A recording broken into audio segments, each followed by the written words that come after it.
Ele veio e anunciou paz a vocês que estavam longe e paz aos que estavam perto.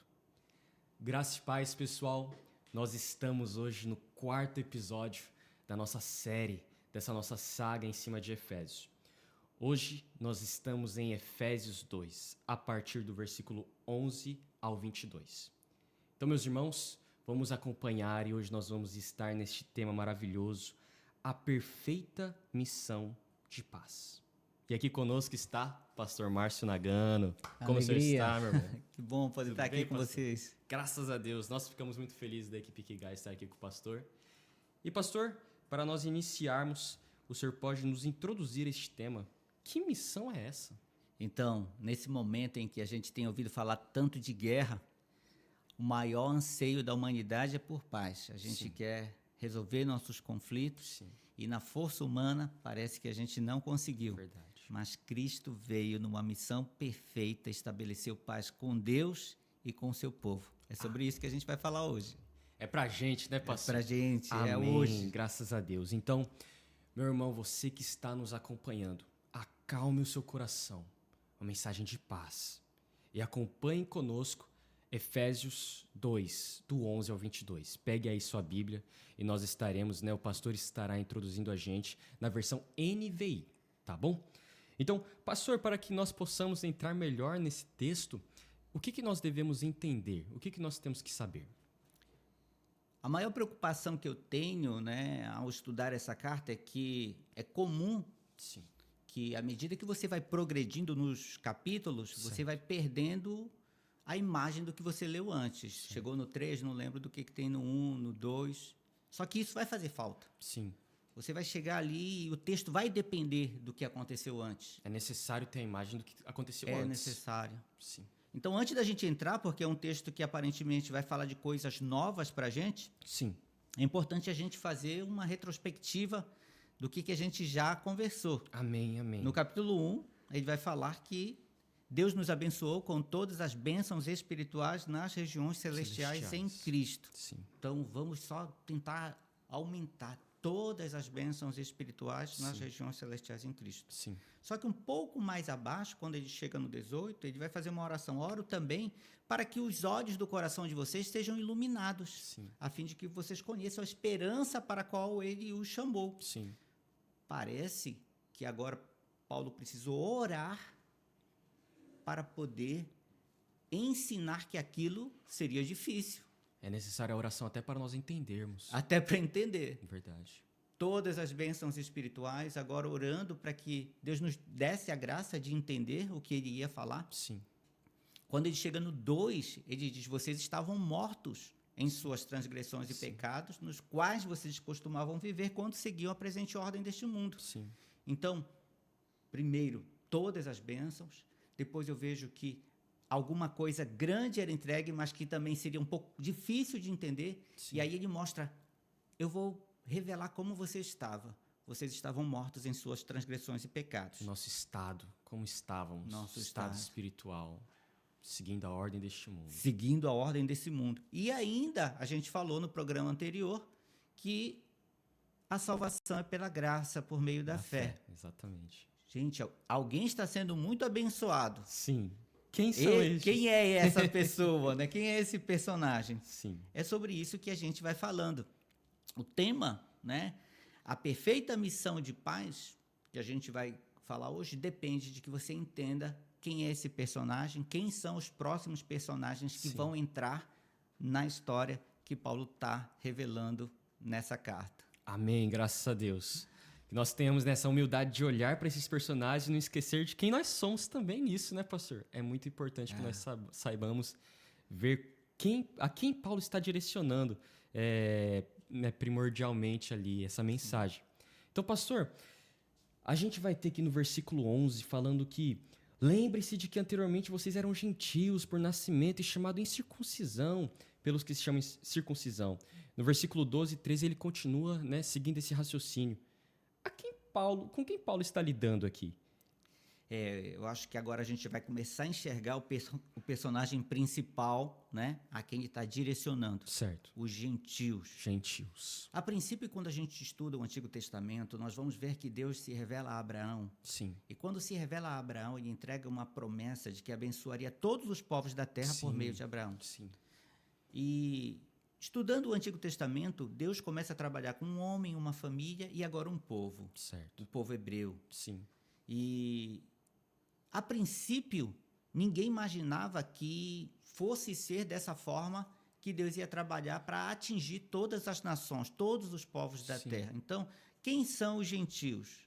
São todos os povos que não pertencem ao povo judeu, à nação de Israel.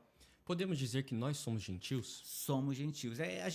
Se a gente fosse falar em português, a gente vai falar estrangeiro. Sim. Né? Aqui no Japão ia falar gaijin. O gaidin, o gaikokujin. Gaikokujin, Exatamente. né? Então, o estrangeiro. Se essa mensagem é uma mensagem para o estrangeiro, é pra gente. Então é pra gente. É pra gente. E em cima desse tema que a gente vai trabalhar, então, focado nos gentios, então a gente pode entender que, cara, isso aqui é pra gente. Tá focado na gente também. Nós também somos esses gentios. E aí, para que a absorção desse conteúdo seja mais intensa, eu preciso perceber que situação ele estava. Porque se esse estrangeiro estivesse bem, com dinheiro, estivesse comendo do melhor, com um bom relacionamento com Deus, a mensagem chega de uma forma. É verdade, é verdade. Agora, se esse estrangeiro estava passando fome, doente, em guerra, quase morrendo, a mensagem de ajuda chega de outra forma. Que interessante, pastor. E ele fala mesmo no versículo 12 que naquela época vocês estavam sem Cristo, por exemplo, sem esperança e sem Deus no mundo. E qual que era a situação deles, pastor? A ideia principal é que os judeus tinham a revelação que eles tinham a Torá e eles tinham um relacionamento com Deus mais próximo, porque eles se apresentavam segundo as leis cerimoniais, né? E eram justificados diante de Deus por todo essas cerimônias que o próprio Deus, né, estabeleceu para o seu povo. Certo. Os gentios não tinham acesso a isso. Sim. Então, naquela época, eles estavam sem Cristo, separados da comunidade de Israel, certo, sendo estrangeiros quanto às alianças da promessa, sim, sem esperança e sem Deus no mundo.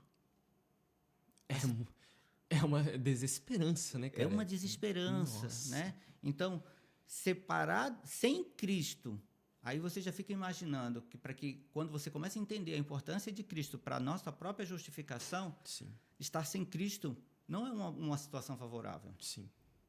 Quando você pensa separado da comunidade de Israel, isso também é um grande problema, porque Deus está agindo em Israel e através de Israel para todas as nações. Exatamente. Estar separado de Israel não é uma boa notícia, é uma notícia muito ruim. Um fato bem negativo.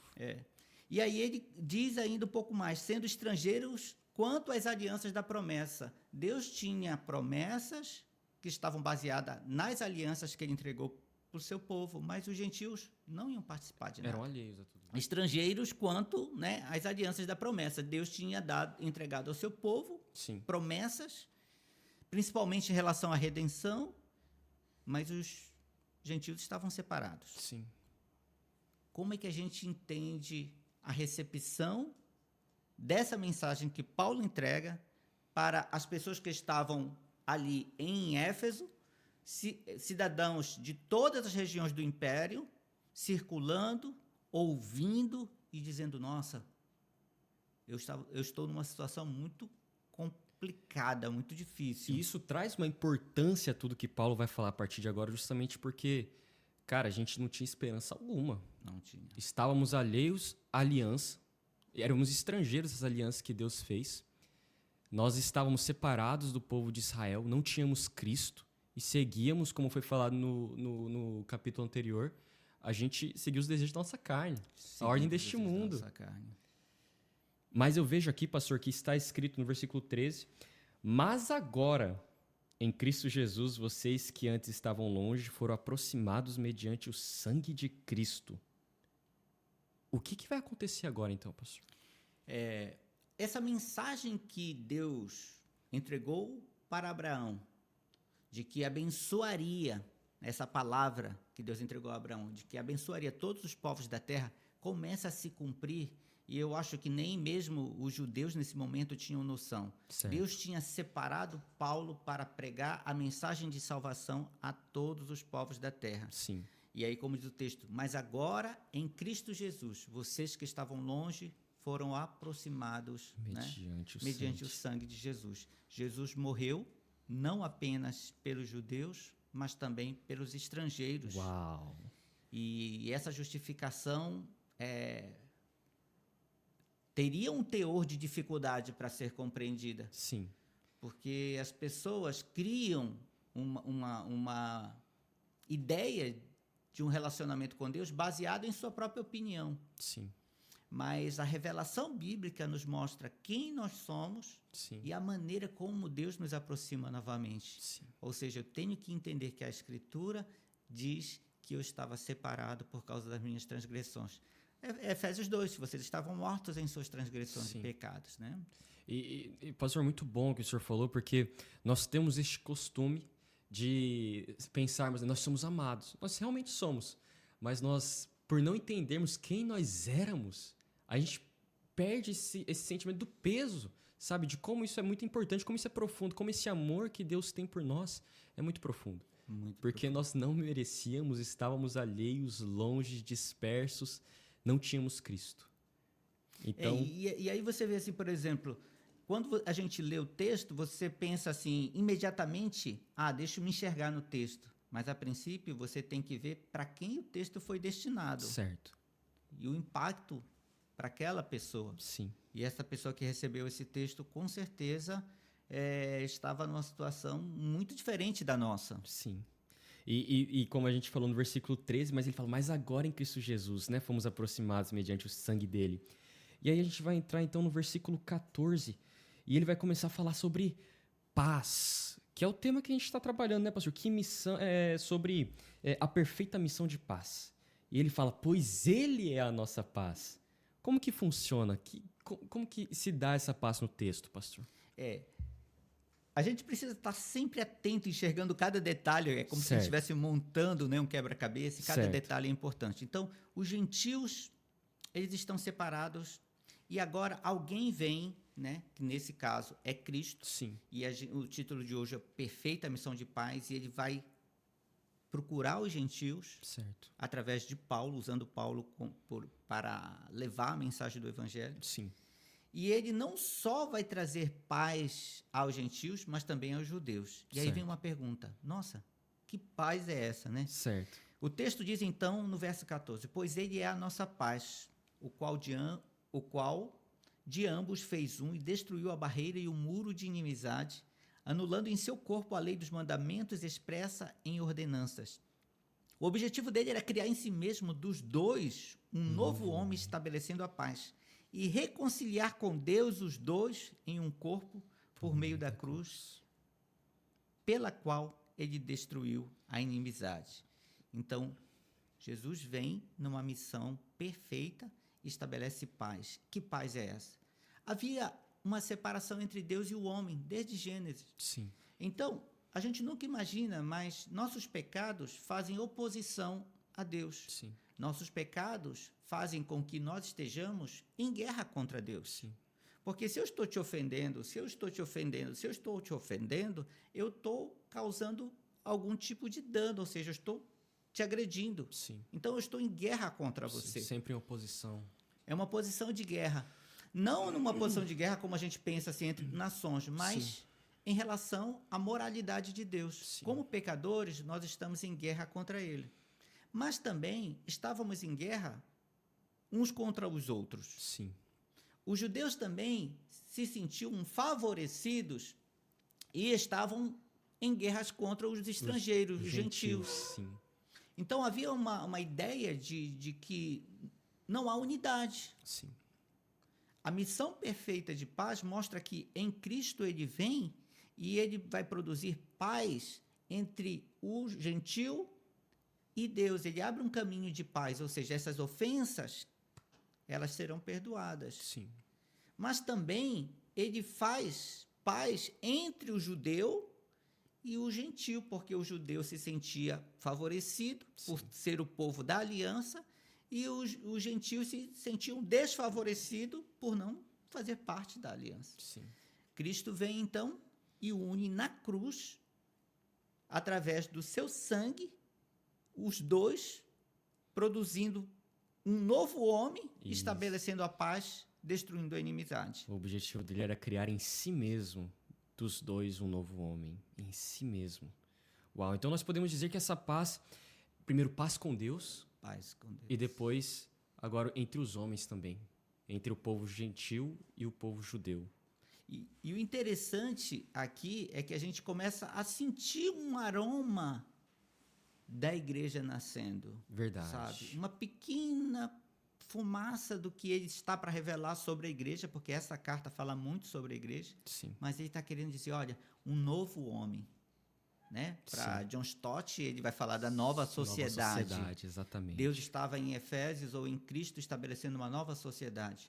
Pessoas de todas as nações, de todos os povos, unidos pela fé em Cristo, como em um só corpo. Sim. E eles, embora sejam diferentes, participam do mesmo Espírito e todos passando por uma experiência de novo nascimento. Então, esse novo homem, ele está sendo conduzido pelas leis do reino de Deus. É por isso que o novo homem ele é salvo pela graça mediante a fé. Salvo mesmo judeu como gentil. E eles são um novo homem. Graças a Deus. A gente viu até o versículo 15, pastor, e o versículo 16, que fala em reconciliar com Deus os dois em um corpo por meio da cruz, pela qual ele destruiu a inimizade. Aí o 17, né, na verdade, ele veio e anunciou paz a vocês que estavam longe e paz aos que estavam perto. Nessa missão perfeita de paz, quando Cristo vem, aí você começa a perceber agora, dentro dessa linha de raciocínio, ele vai anunciar paz aos que estavam longe. Quem seriam esses que estavam longe? Sim. Os estrangeiros, Sim. os gentios. Ele anunciou paz, o evangelho vai alcançar os gentios. Sim. E ele veio e anunciou paz aos que estavam perto. Quem são esses que estavam perto? Os judeus. Os judeus. Então, ele produz em si mesmo agora uma união perfeita para que tanto os judeus quanto os gentios possam ter acesso a Deus por um só Espírito. Glória a Deus. Esse é o versículo 18. Isso. E como que se dá? Por um só Espírito. O que ele quer dizer com isso, pastor? É que todos nós, um pouco mais na frente, ele vai falar, né? Há um só Deus, um só Espírito. Sim. Embora nós sejamos muitos, nós participamos do mesmo Espírito. Ou seja, Deus nos concedeu a graça de nós participarmos do Espírito Santo como um selo, que a gente viu no episódio, né, anterior. Sim. O selo de que em Cristo nós somos posse dele até o dia da redenção. Agora, todo mundo participando desse Espírito, há uma unidade perfeita. Embora a gente seja diferente, Sim. essa unidade faz com que a gente faça parte da mesma nacionalidade. Que é até o pedido de Jesus, quando ele fala em João, né? Que eles também sejam um, como eu e o Pai somos um. Perfeitamente. Muito bom. Uau, nós somos muito abençoados por esse texto. Pastor, e nós chegamos no 19. E agora ele fala, né? Portanto, né, se referindo ao que veio antes, vocês já não são estrangeiros nem forasteiros. O que eles são, então? O que vai acontecer? Olha só, um pouco antes a gente falou, né? Eles estavam sem Cristo. Sim. Estavam separados da comunidade de Israel. Sim. Eram estrangeiros quanto às alianças da promessa, sem esperança e sem Deus no mundo. E agora ele chegou no 19, ele fala, portanto, vocês já não são estrangeiros, agora que a paz foi estabelecida, Sim. nem forasteiros, mas concidadãos dos santos, membros da família de Deus. Edificado sobre o fundamento dos apóstolos e dos profetas, tendo Jesus Cristo como pedra angular. A gente olhar que havia um momento em que os estrangeiros não podiam participar de tantas coisas que Deus havia concedido ao seu povo no Antigo Testamento. E nesse momento, o Evangelho alcança todos os povos da terra. E aí a gente é recebido como cidadão. Uau! Como família de Deus. Que grande honra. Que grande honra. Eu acho que faltaria palavras, porque na nossa linguagem comum, na nossa mente, talvez a gente não tenha noção do que é ser filho de Deus. A gente fala hoje assim como se fosse uma coisa assim... Cotidiana, né? Eu sou filho de Deus, você é filho de Deus, mas o Criador de todas as coisas, aquele que tem em sua mão a vida, a existência, e tudo subsiste, existe por ele e para ele. Receber você na posição de filho é algo de uma grandiosidade inexplicável. Eu acho que um tesouro que a gente, trabalhando a vida toda, não conseguiria começar a pagar, né? Verdade. E recebemos de graça. Que maravilha, que eu espero, né, que os nossos ouvintes possam se sentir realmente amados, né, como filhos Ficar de Deus. maravilhados com essa notícia. Os estrangeiros, os gentios, sendo recebidos na família de Deus. Uau! E tendo Jesus como pedra angular. O que é a pedra angular, pastor? A pedra angular é a pedra de esquina, é aquela pedra fundamental onde sustenta a construção. Geralmente a gente usa, na nossa linguagem, né, uma construção, ela precisa do pilar. Sim. E aquele pilar sustenta todo o telhado, a casa precisa do pilar, a pedra de esquina. E edificado sobre o fundamento dos apóstolos e dos profetas, ou seja, para que eu possa conhecer a Cristo, aprender mais sobre Ele, crescer nele, eu preciso estudar aquilo que a Bíblia me ensina, porque já foi revelado, né, aos apóstolos, aos homens de Deus, que esse livro é um livro que tem a autoridade do Senhor para me ensinar. Sim. Não ficar no meu pensamento, né? Sim. Acho que Deus é isso. Qualquer um pode achar o que Deus Exato. E está enganado. Sim. E aí nós vemos que nós chegamos no versículo 21, no qual todo edifício é ajustado e cresce para tornar-se um santuário santo no Senhor. Tem alguma relação com a igreja aqui, pastor? Parece que tá pouco a pouco, né? Ele vai mostrando a igreja. Sim. Aí daqui a pouco já... Mostrando uma sociedade, nós juntos, unidos por Cristo, e ele sendo essa pedra angular. Esses novos cidadãos do reino de Deus se aproximando, né? Partilhando do mesmo Espírito. E aí você começa a perceber, nossa, ele está realmente estabelecendo um povo dele e para ele, né? Sim. E ele diz que no qual essas pessoas, tanto judeus como gentios, eles vão crescer para se tornar um santuário santo no Senhor. Uau. E aí ele diz, nele vocês também estão sendo edificados juntos para se tornarem morada de Deus pelo seu Espírito. Nós recebemos o Espírito Santo, mas ao mesmo tempo, quando nós nos unimos como igreja, há uma ação diferenciada em nosso meio. Um pouco mais nós vamos perceber que Deus distribuiu dons. Sim. E aí a ação dos dons nessa unidade, ela é tão poderosa que faz com que todos que participam de alguma forma sejam abençoados, edificados e cresçam na revelação de quem Deus é. Uau. Meu Deus, como isso aqui é poderoso e traz um grande impacto, né, pastor? Pastor, chegando então ao final, eu gostaria de fazer essa pergunta. Que lição podemos aprender com o estudo de hoje? O estudo de hoje, ele nos mostra que todo esforço humano, todo desejo do coração de produzir reconciliação com Deus por suas próprias obras, não vai alcançar resultados. Sim. Mas a verdadeira obra de paz entre Deus e o homem vem de Deus. A verdadeira obra de paz que pode produzir salvação no coração do nosso ouvinte, de você que está nos ouvindo e nos acompanhando, ela vem de Deus. Tanto com o seu irmão, como com ele que chamou você para ser parte do seu reino. Deus abençoe todos os nossos ouvintes. Amém. Com essa mensagem de paz. Amém. Pastor, então, muito obrigado. Muito obrigado novamente por este episódio, pela sua presença. Fomos muito abençoados. Amém. Pode deixar, então, um abraço pro pessoal? Deixo aqui o meu abraço a todos vocês. Continue nos acompanhando. Tem muita coisa bonita para a gente estudar. Eu sei que às vezes na correria a gente perde um capítulo, não deu um episódio, não deu para assistir hoje. Depois volta, assiste todos os episódios e você vai ser enriquecido com o conhecimento de Deus. Deus abençoe. Amém. Um grande abraço, pessoal. Deus abençoe vocês. Fiquem com Deus. Juntos pelo reino. Paz.